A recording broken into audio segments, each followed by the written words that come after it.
وظنون إذ ذهب مغاضبا فأظن أن لم نقدر عليه فنادى في الظلمات أن لا إله إلا أنت سبحانك إني كنت من الظالمين আল্লাহ রাব্বুল আলামিন ওয়াজান্নুন বলে হযরত ইউনূস আলাইহিস সালাতু ওয়াস সালামকে ডাক দিলেন। ইউনূস নবী তার জাতির কাছে দাওয়াতি কাজ করলেন, কিন্তু তার জাতির লোকেরা তার দাওয়াতি কাজকে মানল না, শুনল না। জাতির লোকেদের কাছে দিন যত যায় তারা ততই ইউনূস নবীর উল্টো দিকে কাজ করছে, কেউ ইউনূস নবীর দাওয়াতি কাজ গ্রহণ করছে না। একদিন হযরত ইউনূস আল্লাহর কাছে দোয়া করলেন, রব্বুল আলামিন, আমার জাতির লোকেরা আমার দাওয়াতি কাজ গ্রহণ করছে না, তুমি তাদের উপরে তোমার পক্ষ থেকে গজব দাও। যখন এই দোয়া করলেন তিনি দেখতে পাইলেন পুরো আকাশ জুড়ে মনে হচ্ছে যেন এখনই গজব নেমে আসছে। তিনি যখন গজবের লক্ষণ দেখলেন তিনি ভাবলেন, আমি আমার জাতির লোকের কাছে থাকবো না, আমি আবার চলে যাব। এবার তিনি সামনের দিকে অগ্রসর হলেন, দরিয়া পড়ে গেল। দরিয়া যখন সামনে আসলো বুঝাই করা একটি নৌকা রওনা হলো। হযরত ইউনূস আলাইহিস সালাতু ওয়াস সালাম ওই নৌকার মধ্যে উঠে গেলেন। এদিক দিয়ে ইউনূস নবীর জাতির লোকেরা এক জায়গাতে পুরুষ, আরেকটা মাঠে নারী, এক মাঠে নারী আরেক মাঠে পুরুষ। এক মাঠের মধ্যে রাখা হলো সকলের শিশুদেরকে, আরেক মাঠে রাখা হলো পশু পাখি, জীবজন্তু, গরু, ছাগল, ভেড়া, বকরি যা আছে এক জায়গায়। এবার তারা আল্লাহর কাছে আরাধনা করতে শুরু করলো, মুনাজানি করতে শুরু করে দিল। রব্বুল আলামিন, ইউনূস নবীর কথা আমরা মানি নাই, আমরা যে মানি নাই আকাশ থেকে এখনই গজব চলে আসছে, তুমি আমাদেরকে এইবারের মতো রহমত করো, তুমি এইবারের মতো আমাদেরকে ক্ষমা করে দাও। যদি ক্ষমা করে দাও তুমি আল্লাহর উপর ঈমান আনবো, ইউনূস নবীর উপর ঈমান আনবো। সুবহানাল্লাহ।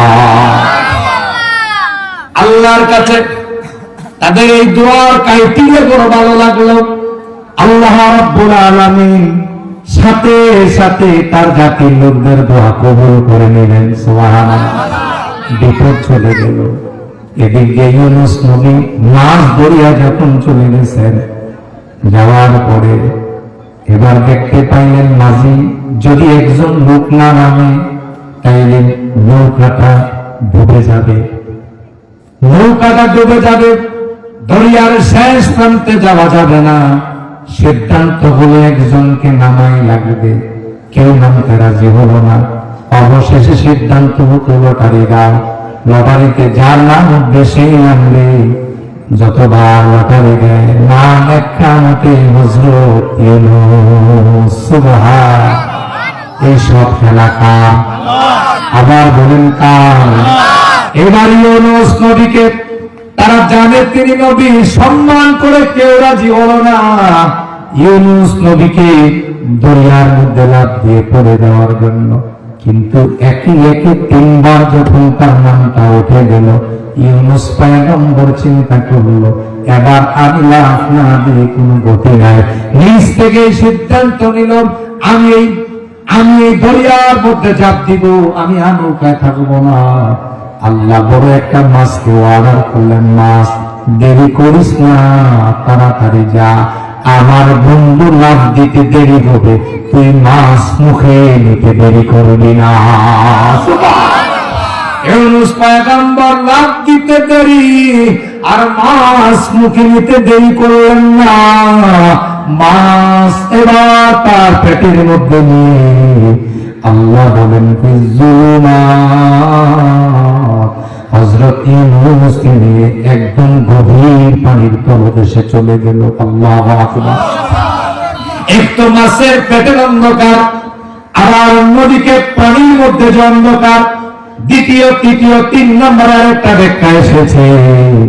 মুফাসসিরিন কেরাম বলেন ইউনূসকে যে মাছটায় গিয়েছিল ওই মাছটা এত নিচে গিয়েছে, স্বাভাবিকভাবে মাছ চলাফেরা করার জন্য কিছু সংকেত ব্যবহার করা হয়, ওই জায়গায় চলে গেল।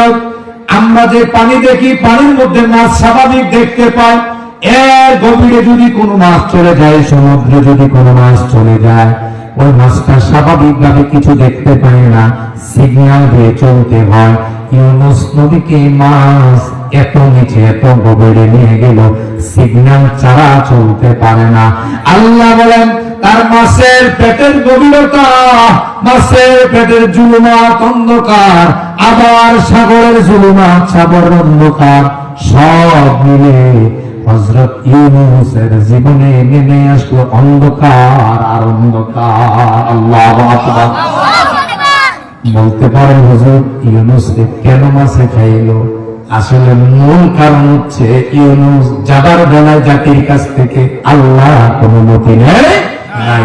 বোঝা গেল দাওয়াতি কাজ করতে গেলে, দিনের কাজ করতে গেলে মামলা হবে, হামলা হবে, মারতে আসবে, জুলুম করবে, নির্যাতন করবে, আপনার উপর চারদিক থেকে মানুষ বিভিন্ন গালমন্দ করবে, সব সহ্য করে নেওয়া লাগবে। এরপরেও ওই রাস্তা ছেড়ে চলে যাওয়া যাবে। এটা ইউনূস নবী করার পরও আল্লাহকে ছাড়ছে না, নবীরে দিয়েও আল্লাহ শিক্ষা দিছে সারা যাবে না। তোমাকে এই অনুভূত, তুমি যে কাজটা করেছ এই কাজটা করার জন্য তোমাকে শাস্তি পাওয়াই। এবার হযরত ইউনূস আলাইহিস সালাতু ওয়াস সালামের ঘটনা বলার উদ্দেশ্য নয়, আমি জান্নুনের ঘটনা বলতে গিয়ে এখানে এসেছি। আল্লাহ সুবহানাহু ওয়া তাআলা উল্লেখ করে দিয়েছেন। এবার ইউনূস মাছের পেট থেকে দোয়া করলেন, লা ইলাহা ইল্লা আনতা সুবহানাকা ইন্নী কুনতু মিনাজ জালিমিন।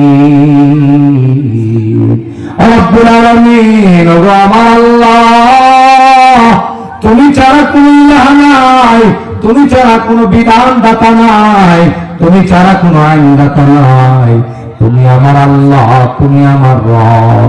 আমি আমার নিজের উপরে জুলুম করেছি, আমি আমার নফসের উপরে জুলুম করেছি। আল্লাহু আকবার। এই আয়াত, এই দোয়া প্রমাণ করে ইউনূস নবী এই জায়গাতে একবারও বলেন আল্লাহ আমার উদ্ধার করেন, এই কথা তিনি বলে নাই। কি চমৎকার বাচন ভঙ্গি দোয়ার, নিজে নিজে বলতেছে আল্লাহ আমি আমার উপরে জুলুম করেছি, অন্যায় করেছি। মুসলমান কান খাড়া করে, এখন মুসলমান অন্যায় করে অন্যায় স্বীকার করে না, কথা বলে। অসংখ্য অপরাধ করে, জিনা করে, ব্যভিচার করে, সন্ত্রাসী করে, চাঁদাবাজি করে, মাস্তানি করে, এমন কোন অপরাধ নাই করে না। তারা যদি জিজ্ঞাসা করেন এই সত্তরের দোকানটির কাছে তুমি বলে এগুলো করছো হারাম,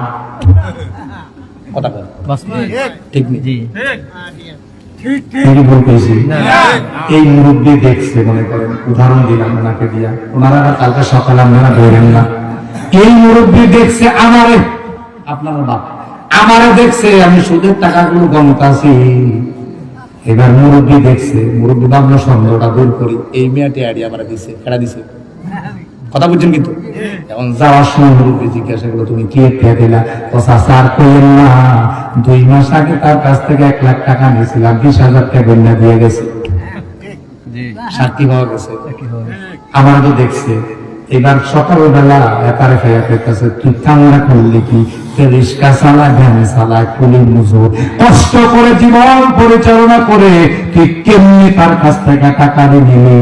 এবার মুরব্বী লোকে জবাব দেয় হারাম, তেহাই দাম আছে না?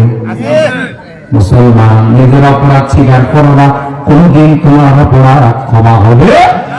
নিজের অপরাধ ক্ষমা করতে চাও, নিজের অন্যায়কে ক্ষমা করতে যাও, স্বীকৃতি দাও, রাতের ওতারে উঠে যাও, পৃথিবীর কেউ জানে না অপরাধ করেছ, অন্যায় করেছ, আল্লাহর কাছে একটা সেজদা দাও। রব্বুল আলামিন পৃথিবীর কেউ জানে না, জানেন কে? সবাই কোন জানেন কে? আল্লাহর একটা কন্যা, আল্লাহ আমি জিনা করছি, কেউ জানে না, তুমি আমার মাফ করে দাও। আমরা বলতাম না, আমরা এখন নিজের স্বীকার করি না। আল্লাহর একবার বললাম, সারা জীবন শুধু অপরাধ করলাম, অন্যায় করলাম। আল্লাহ তোমার কাছে ক্ষমা চাই, তুমি মাফ করে দাও। এইভাবে যদি সেজদা দিয়ে আল্লাহর একটা ডাক দিতে পারেন, শেষ নাই। আল্লাহ আমার রহমতের জড়িয়ার মধ্যে জোশ মেরে দেয়, আমি বান্দাদের সাথে সাথে ক্ষমা করে দিই। ইউনূস নবী দোয়া করেন, লা ইলাহা ইল্লা আনতা সুবহানাকা ইন্নী, ও আল্লাহ আমি আমার জাতির লোকদের কাছে ছেড়ে চলে আসলাম, এটা আমি আমার উপর জুলুম করেছি। আল্লাহু আকবার। অহংকার হলেন আল্লাহ যখন আমার কাছে মরণ হয়ে গেছে গা, আমার পয়গম্বর ইউনূস যখন আমার কাছে দুর্বল হয়ে গেছে, স্বীকৃতি দিল, আমি আর ইউনূসকে এইভাবে রাখতে পারি না। মাছ সহ্য হয়ে গেছে, পেটের মধ্যে একটা মানুষ নিয়ে মাছ দৌড়াচ্ছে, মাছের জন্য কষ্টকর। এই অবস্থা ইউনূস আলাইহিস সালাতু ওয়াস সালাম এবার আল্লাহর কাছে দোয়া করার সাথে সাথে আল্লাহ বলে দিলেন, ফাস্তাজাবনা লাহুম ওয়া নাযায়নাহু